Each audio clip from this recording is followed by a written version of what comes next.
లంచ్లో అన్ని ఐటమ్స్ బాగున్నాయి అన్నాడు లడ్డు తింటూ. సగం కొరికిన అతని చేతిలోని లడ్డు తీసుకొని థ్యాంక్స్ అంటూ తింది విస్తా. అబ్బా, నీకిదేం అలవాటు, ఎప్పుడు నా ఎంగిలి తింటావు అన్నాడు. అది ఎంగిలి కాదు బుజ్జి, నీ ప్రేమను నాలో పంచుకుంటాను. మరి ఆ రోజు తమరు అంత ఎంగిలి చేశారు, దానికేంటి సమాధానం అంది నవ్వుతూ. అటు తిరిగి ఇటు తిరిగి మళ్ళీ ఆ హోటల్ విషయానికే వస్తుంది ఈ పిల్ల. అబ్బా అనుకున్నాడు, ఈ సస్పెన్స్ ఎప్పుడు తీరుతుందో అనుకున్నట్లు. అదేమీ జరగకుంటే తన పరువు కాపాడినట్లు అవుతుంది. ఏంటి ఆలోచన, మీ పక్క మాదిరి ట్విన్స్ ఏమో చెప్పలేం అంది ఆట పట్టిస్తూ. ఆ విషయం ఎప్పుడు తెలుస్తుంది అన్నాడు భయంగా. ఓ వారం ఆగు, అంత తొందర ఎందుకు అంది అతని గాబరా చూసి. నువ్వే ఆలోచించు బుజ్జి, ఇది మన ఇరు కుటుంబాలకు ఇబ్బంది కలిగించే విషయం కదా, అందుకే అన్ని మార్లు దాని గురించి అడుగుతున్నా అన్నాడు. బంగారు బుజ్జి, అలాంటివేమీ జరగవులేండి. ఆ రోజు నేను సేఫ్గానే ఉన్నాను, మీరేమీ అంత కంగారు పడొద్దు. నేను డాక్టర్నే కదా, అలా ఉంటే మిమ్మల్ని దగ్గరకు కూడా రానిచ్చేదాన్ని కాదు. మీరంటే నాకు ఇష్టం కాబట్టి, మీతోనే నా పెళ్ళి అనుకున్నాను కాబట్టి నేను కూడా అంత రిస్క్ తీసుకున్నాను. అలా అయినా మీరు మన పెళ్ళికి కమిట్ అయ్యి ఒప్పుకుంటారని. అందులో మీ తప్పు కొంత ఉన్నా నా తప్పు కూడా చాలా ఉంది. చెప్పానుగా, నా ఫస్ట్ క్రష్ని నేను వదులుకోలేను. మిమ్మల్ని నా జీవిత భాగస్వామిగా ఊహించుకున్నాను అంది విస్తా ఎమోషనల్గా. అమ్మ దొంగ, చాలా తెలివైన దానివి నువ్వు. నన్ను బాగా ఆట పట్టించావు. పోనీలే, ఇప్పటికైనా నాకు ధైర్యాన్ని ఇచ్చావు. ఇన్ని రోజులు ఏం జరుగుతుందో అని హడిలిపోయాను అన్నాడు వినిల్. అది 5 స్టార్ హోటల్ అవడంతో జనరల్ మేనేజర్ పర్సనల్గా చెక్ చేస్తున్నాడు సర్వీస్ బాగుందా లేదా అని. విస్త టేబుల్ దగ్గరికి వచ్చి ఆగాడు. మేడం, మీరేంటి సర్ప్రైజ్, మమ్మీ డాడీ రాలేదా అని అడిగాడు. లేదండి, నేను నా ఫ్రెండ్ వచ్చాము అంది వినీల్ని చూపిస్తూ. నమస్తే సార్ అని వినీల్ని గ్రీట్ చేశాడు అతను. మేడం, ఇవాళ స్పెషల్ స్వీట్ తెప్పిస్తాను నండి అన్నాడు. సర్వర్ని పిలిపి స్వీట్ తెమ్మని చెప్పి ఈ టేబుల్కి బిల్ వేయొద్దని చెప్పాడు. ఉంటాను మేడం, అందరికీ సరిగా సర్వ్ చేస్తున్నారా లేదా అని చెక్ చేస్తున్నాను అన్నాడు. మీరు వెళ్ళండి, మేము తినేసి వెళ్తాము అంది థ్యాంక్స్ చెప్తూ. మరోమారు నమస్తే చెప్పి అతను వెళ్ళాడు. అతను వెళ్ళాక విస్తా అంది, ఆ హోటల్లో వాళ్ళకి ఎక్కువ భాగం షేర్స్ ఉన్నాయని. ఓహ్ గుడ్, మీ డాడీ మంచి బిజినెస్ టైకూన్ అన్నాడు. బాగా బిజినెస్ విస్తరించారని మెచ్చుకున్నాడు.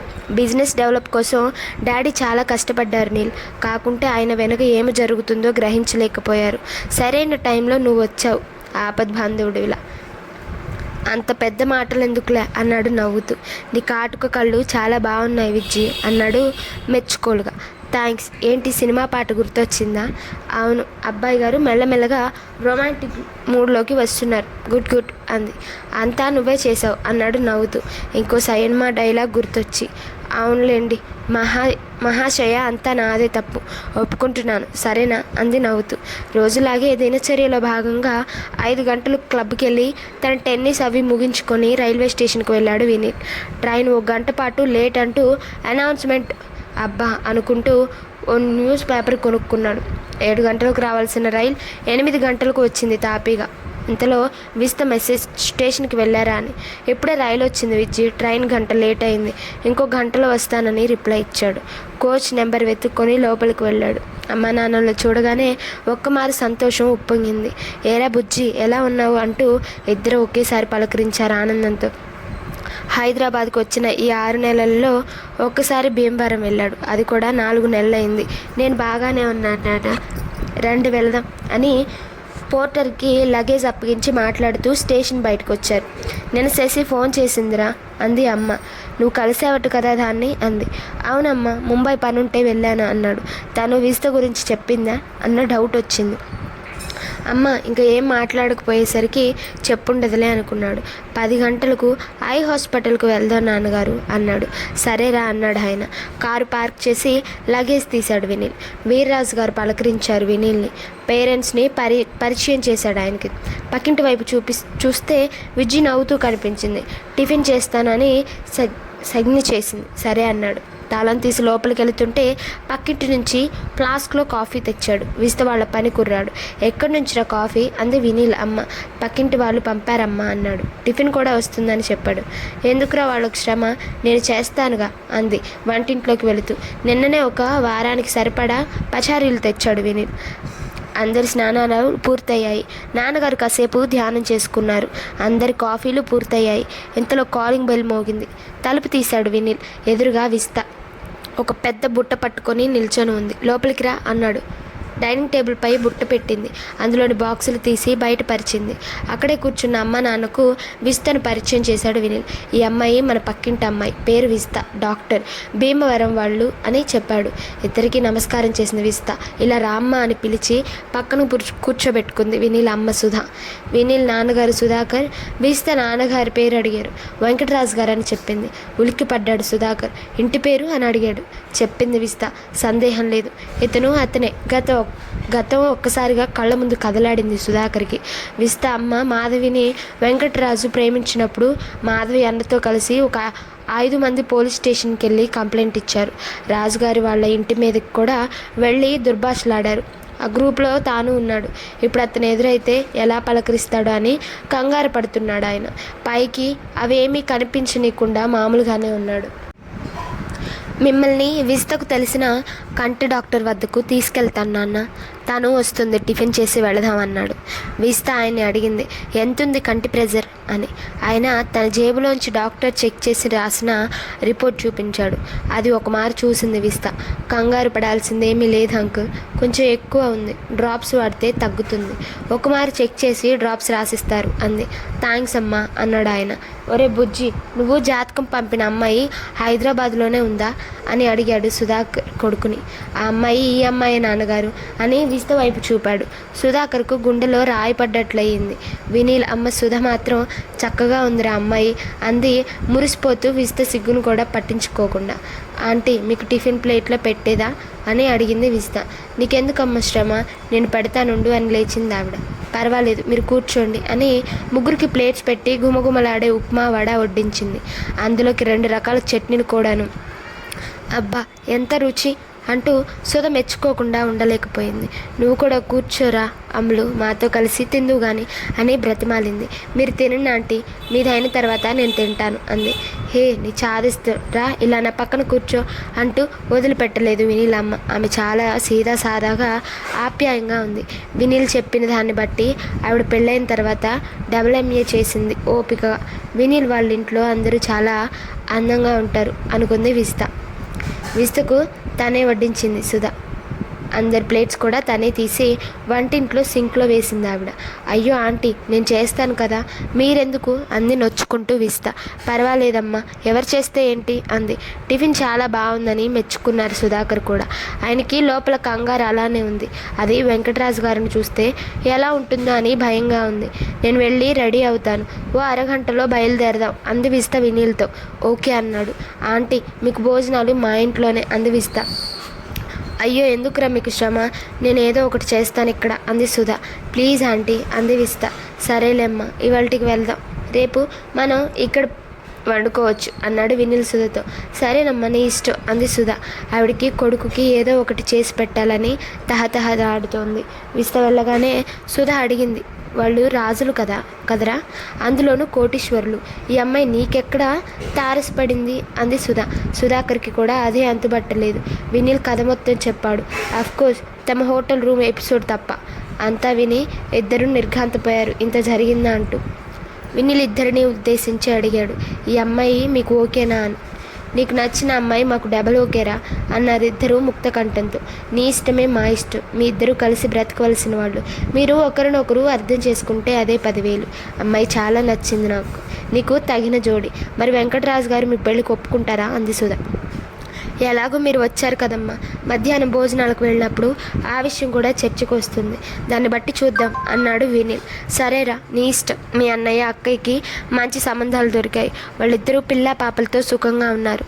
నీవు ఒక ఇంటివాడివైతే మాకు అంతకంటే సంతోషం ఏముంటుంది చెప్పు అన్నాడు సుధాకర్. విస్త నుంచి మెసేజ్ వచ్చింది, నేను రెడీ అంటూ. మీరు రెడీ అయితే కిందకు రండి వెళదామని. ముగ్గురు కిందకు దిగారు. విస్తు కూడా వీణుల కారులోనే ఎక్కింది. సుధాకర్ ముందు సీట్లో కూర్చున్నాడు, వెనుక సుధా విస్త కూర్చున్నారు. విస్త చీర కట్టు జడ ఆడంబరం లేని తన అందం సుధా తెగ మెచ్చుకుంది. ఆమె మాటలకు విస్త తెగ సిగ్గుపడింది. రియర్ వ్యూ మిర్రర్లోంచి వినిల్ మధ్య మధ్యలో విస్తనే గమనిస్తున్నాడు. విస్తు కూడా చూస్తుంది. ఇద్దరు చూపులు మూగగా మాట్లాడుకుంటున్నాయి. అరగంట ప్రయాణంలో సుధ బోలెడు కబుర్లు చెప్పింది విసితకే. వినిల్ గురించి ఎన్నో తమాషా విషయాలు చెప్పింది. అతను వారిస్తున్న విస్త నవ్వాపుకోలేకపోయింది ఆవిడ మాటలకు. వాళ్ళిద్దరికి బాగా కుదిరింది అనుకున్నాడు వినిల్. హాస్పిటల్లో తెలిసిన డాక్టర్ దగ్గరికి సుధాకర్ని డైరెక్ట్గా తానే తీసుకెళ్ళింది విస్త. వాళ్ళిద్దరూ లోపలికి వెళ్ళిన తర్వాత సుధ కొడుకుతో అంది, చాలా మంచి అమ్మాయిరా, ఒద్దికగా ఉంది. ఆ ఏడు కొండల వాడి దయ వల్ల ఈ అమ్మాయి నీకు పెళ్ళామైతే నువ్వు నిజంగా అదృష్టవంతుడురా బుజ్జి అంది. కానీ ఐశ్వర్యం అవి నాకు పడవు కదమ్మా. కాకుంటే ఇప్పటికే నేను వీళ్ళ కుటుంబంతో చాలా దూరం ప్రయాణం చేశాను. ఇప్పుడు కాదంటే ఆ అమ్మాయి చాలా బాధపడుతుంది. అది ఊహించలేని విషయం. నిజానికి విస్తుతో తప్పుపట్టే ఒక్క ఆవగింజంత లోపం కూడా లేదు. నాకున్న భయం వల్ల వారి సిరి సంపదలు అన్నాడు విని. వాళ్ళతో మాట్లాడిన తర్వాత ఆలోచిద్దాంలేరా, నువ్వేమీ దిగులు పడకు. అమ్మాయిని మటుకు చేజార్చుకోకు. ఈ కాలంలో ఇలాంటి అమ్మాయి దొరకడం అంటే అది ఊహించని అదృష్టమే. ఎంతో పుణ్యం చేసుకుంటే కానీ నీకు ఇలాంటి అమ్మాయి దొరకదు. పెళ్ళికి ముందు కలిసి ఉండటాలు, పెళ్ళైన 3 నెలలకే విడాకులు తీసుకుంటున్న ఈ రోజుల్లో నీకోసం 9వ తరగతి నుంచి కాపు కాస్తూ నువ్వే సర్వస్వం అనుకుంది పిచ్చి పిల్ల. నా దిష్టే తగులుతోంది ఆ అమ్మాయికి. ఇంటికి వెళ్ళగానే గుర్తు చేయి, దిష్టి తీయాలి విస్తుకి అంది సుధా. అమ్మ మాటలకు నవ్వుకున్నాడు వినిల్. విస్తుపై బాగానే ప్రేమానురాగాలు కలిగాయి తల్లిదండ్రులకి. ఇది ఒకందుకు మంచిదేలే అనుకున్నాడు. సుధాకర్కి కంటిలో డ్రాప్స్ వేయడం వలన కొంచెం బ్లర్గా ఉంది. ఆయన చేయి పట్టుకొని బయటకు తీసుకొచ్చింది విస్త. డాక్టర్ చెక్ చేశారు. కంటిలో కొంచెం ప్రెషర్ పెరిగింది. ఇబ్బంది ఏమీ లేదు. డ్రాప్స్ రాసిచ్చారు. ఓ 2 నెలలు వాడితే కంట్రోల్ అవుతుందని చెప్పారు అంది విస్త. ఓహ్ గుడ్ అన్నాడు వినిల్. థ్యాంక్స్ విస్త అంది సుధా. అయ్యో ఆంటీ, థ్యాంక్స్ ఎందుకు అంది విస్త. విస్త సుధాకర్ చేయి పట్టుకొని కారు వరకు తీసుకొచ్చింది. ఆయన మెల్లగా ఎక్కించి డోర్ క్లోజ్ చేసింది. వెనుక సుధతో కూర్చుంది. టైం 1 గంట అవుతుంది. ఇంట్లో కారు పార్క్ చేసిన తర్వాత వినిల్తో అంది విస్త, మా ఇంటికి వెళ్దాం ప్లీజ్ అని. అమ్మ నాన్నలకు చెప్పాడు. సరే అని అందరూ పక్కింటి గేట్ తీశారు. విస్త ముందే మాధవికి ఫోన్ చేయడంతో ఆవిడ గుమ్మం దగ్గరే వీళ్ళ కోసం వెయిట్ చేస్తుంది. వీళ్ళు రాగానే ఆప్యాయంగా రండి అంటూ లోపలికి తీసుకెళ్ళింది. సుధాకర్ను గుర్తుపట్టిన మాధవి, బాగున్నారా అన్నయ్య గారు అంటూ పలకరించింది. బాగున్నానమ్మా అని బదులిచ్చాడు సుధాకర్. రాజుగారు ఇప్పుడిప్పుడే కొంచెం కూర్చోగలుగుతున్నారు. దినకృత్యాలకు వాకర్ సహాయంతో తన పని తాను చేసుకుంటున్నాడు. ఒక పర్సనల్ అటెండెంట్ కూడా పెట్టుకున్నాడు అవసరానికి. సుధాకర్కి మనసులో కొంచెం భీతి కలిగింది. వెంకటరాజు గారును ఎలా ఫేస్ చేయాలనా అని. రాజుగారు ముందు పలకరించారు. ఎలా ఉన్నారు సుధాకర్ గారు అని. చాలా ఏళ్ళయింది, నా పేరు ఇంకా గుర్తుందా మీకు అని ఆశ్చర్యంగా అడిగాడు సుధాకర్. ఒక ఊరి వాళ్ళం, కలిసిమెలిసి తిరిగిన వాళ్ళం, ఎలా మర్చిపోతాను చెప్పండి. ఆ రోజు నేను మాధవిని ప్రేమించినప్పుడు మీరందరూ నా పైకి వచ్చారు. అప్పటి ఆవేశంలో తప్పులేదు. తర్వాత ఆ మనస్పర్ధలన్నీ సమసిపోయాయి. మాధవితో నా పెళ్ళైన తర్వాత అందరం కలిసిపోయాం. నేను భీమవరం వెళ్ళినప్పుడల్లా మన స్నేహితులందరినీ కలుస్తుంటాను. మీరు ఉద్యోగరీత్యా అన్ని ఊర్లు తిరిగారు. మీరు వేరే ఊరిలో ఉద్యోగం వలన మిమ్మల్ని కలుసుకోవడం జరగలేదు అన్నాడు. చాలా సంతోషం అండి. మా వాడు మీ సంగతులన్నీ చెప్పాడు. ఇప్పుడు ఎలా ఉంది మీ ఆరోగ్యం అని వాకప్ చేశాడు సుధాకర్. ఇప్పుడు పర్వాలేదు, త్వరగానే కోలుకుంటున్నాను. మీ అబ్బాయి నీల్ కరెక్ట్ టైంలో నన్ను ఆదుకున్నాడు. నిన్న కూడా పెద్ద గండం నుంచి అలవొక్కగా తప్పించాడు. నేను నమ్మిన నా ఆఫీస్ వాళ్ళే నన్ను వెన్నుపోటు పొడిచారు. తన తెలివితో నీల్ వాళ్ళందరికీ గుట్టు బయట పెట్టాడు. లేకుంటే వాళ్ళ ఇబ్బంది ఊహించుకుంటేనే ఒళ్ళు జలధరిస్తుంది. ఈరోజు మీ ముందు ఇలా ఉండేవాడిని కాదు అన్నాడు. ఇంతలో విస్త అందరికీ జ్యూస్ తెచ్చిచ్చింది. మా అమ్మాయి డాక్టర్ విస్త అని పరిచయం చేశారు రాజుగారు. తెలుసు మీ అమ్మాయి నన్ను కంటి డాక్టర్కి చూపించింది అన్నాడు సుధాకర్. వినీల్ ఆఫీస్ ఫోన్ వస్తే బిజీగా మాట్లాడుతున్నాడు. కొంచెం దూరంలో మాధవి సుధా చక్కగా కలిసిపోయి పాత కబుర్లు నెమరు వేసుకుంటున్నారు. మీతో కొంచెం మాట్లాడాలి అన్నారు రాజుగారు. చెప్పండి అన్నాడు సుధాకర్. ఈరోజు మంచి రోజు, ఇప్పుడు బాగుందంటే ఇప్పుడే మాట్లాడతాను అన్నాడు. అవును, మీరన్నట్లు ఈరోజు దివ్యంగా ఉంది. ఇప్పుడు అమృత గడియలు కూడాను అన్నాడు సుధాకర్. మీకు సమ్మతమైతే మా అమ్మాయి విస్తను మీ అబ్బాయి నీళ్ళకిచ్చి పెళ్లి చేద్దామని నా ఆలోచన. ఫోన్ మిగించుకొని వచ్చి కూర్చున్నాడు వినీల్. రాజుగారి మాటలు విన్నాడు. రా అమ్మ ఇలా కూర్చో అన్నారు రాజుగారు విస్తని. తండ్రి పక్కన కూర్చుంది విస్త. వాళ్ళిద్దరికీ సమ్మతమైతే మాకు ఎటువంటి అభ్యంతరం లేదు అన్నాడు సుధాకర్. కొడుకు వైపు చూస్తూ. నన్ను చేసుకోవడం నీకు ఇష్టమైన విస్తా అని అడిగాడు వినిల్ ఆమె కళ్ళలోకి చూస్తూ. ముందు మీరు చెప్పండి అంది విస్తా. నన్ను చేసుకోవడం మీకు ఇష్టమేనా అంటూ. నిన్ను పెళ్లి చేసుకోవడం నాకు ఇష్టమే అన్నాడు వినిల్. మిమ్మల్ని చేసుకోవడం నాకు ఇష్టమే అంది విస్తా ఎరుపెక్కిన బుగ్గలతో. అమ్మయ్య అనుకున్నారు పెద్దలు నలుగురు. కట్న కానుకలు అనబోయారు రాజుగారు. ప్లీజ్ అలాంటివి ఏమీ వద్దండి అన్నాడు సుధాకర్. మా పెద్ద అబ్బాయి అమ్మాయి విషయంలో కూడా వాటి ప్రసక్తి లేదు అని కరాఖండిగా చెప్పాడు. ఓ చాలా మంచి పద్ధతి మీది అన్నారు రాజుగారు మెచ్చుకుంటూ. మంచి రోజు చూసి తాంబూలాలు మార్చుకుందాం అన్నారు. అదే రోజు ఎంగేజ్మెంట్ ఫంక్షన్ కూడా పెట్టుకుందాం అన్నారు. తప్పకుండా అన్నారు సుధాకర్ సుధా. పెద్దవాళ్ళ నలుగురు భీమవరం కబుర్లలో పడిపోయారు. విస్తా వినీల్ని తనతో రమ్మంది ఇల్లు చూపిస్తానని. గ్రౌండ్ పూర్తిగా పార్కింగ్. మొదటి అంతస్తులో లివింగ్ రూమ్, కిచెన్, హాల్, రాజుగారు ఆఫీస్ రూమ్. రెండవ అంతస్తులో పెద్దవాళ్ళ బెడ్రూమ్తో పాటు గెస్ట్ బెడ్రూమ్స్. మూడవ అంతస్తులో విజిత బెడ్రూమ్, చిన్న సైజు మూవీ థియేటర్ ఉన్నాయి. చాలా అందంగా నీట్గా ఉంచుకుంది విస్తా తన బెడ్రూమ్ని.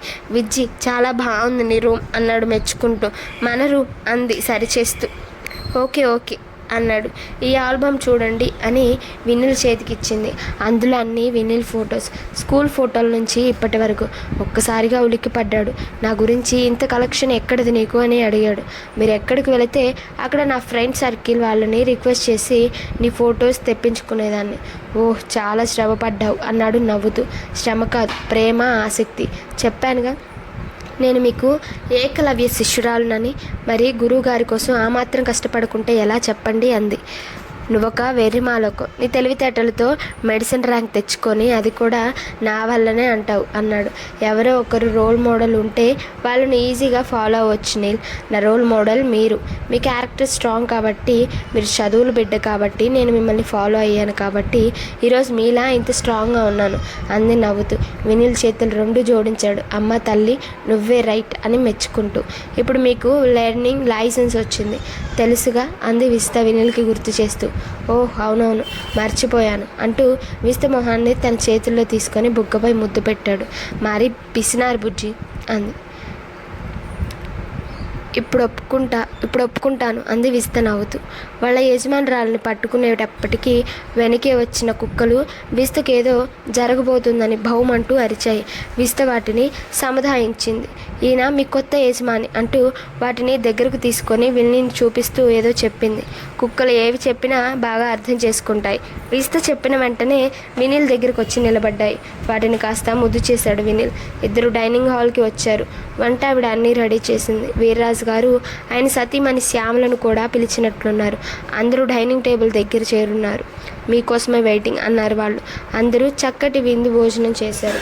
భోజనాలు అయిన తర్వాత వినిల్కి నాదొక పెద్ద రిక్వెస్ట్ అన్నారు వెంకటరాజు గారు. ఏంటి అంకుల్ అని నీళ్ళు అనబోతుంటే మామయ్య అనొచ్చు అన్నారు వెంకటరాజు. చెప్పండి మామయ్య అన్నాడు వినిల్. అమ్మ ఏమో డాక్టర్, నువ్వేమో సాఫ్ట్వేర్లో ఫుల్ బిజీ. ఇప్పుడున్న కొత్త పద్ధతులతో నేను ఒంటిగా బిజినెస్ నడపడం అనేది నాకు కత్తి మీద సాములా ఉంది నీళ్ళు. అందులోనూ గత 2 వారాలుగా జరిగిన వాటిని చూస్తే ఇంతవరకు బిజినెస్ చేసిన నాకే కొంత భయం కూడా కలుగుతుంది. కుర్రాడైన నువ్వు సునాయాసంగా ఆకలింపు చేసుకొని చాలా సమర్థవంతంగా అన్ని సమస్యలను సరిచేశావు. నీ తెలివితేటలు మన విజయ్ ఇండస్ట్రీస్కి ఎంతో అవసరం. ఈ పరిస్థితుల్లో నీకు అభ్యంతరం లేకపోతే మీ పెళ్ళైన తర్వాత నా బిజినెస్ బాధ్యత కూడా కొంత నీకు అప్పగించేద్దామని నా ఆశ. మరి నీ ఉద్దేశం అని నీళ్ళ వైపు చూశాడు రాజుగారు. ఈ కొద్ది రోజుల్లో నేను కూడా గమనించాను మావయ్య, మీరు ఒంటరిగా పడుతున్న శ్రమ నేను గమనించాను. నేను ఇప్పుడున్న ఉద్యోగానికి రాజీనామా చేసి మీ బిజినెస్ చూసుకోవాలంటే కనీసం 3 నెలలు పడుతుంది. ఇప్పుడు నా చేతిలో ఉన్న ప్రాజెక్ట్స్. వీడియో నచ్చినట్లయితే లైక్ చేసి సబ్స్క్రైబ్ చేసుకోండి.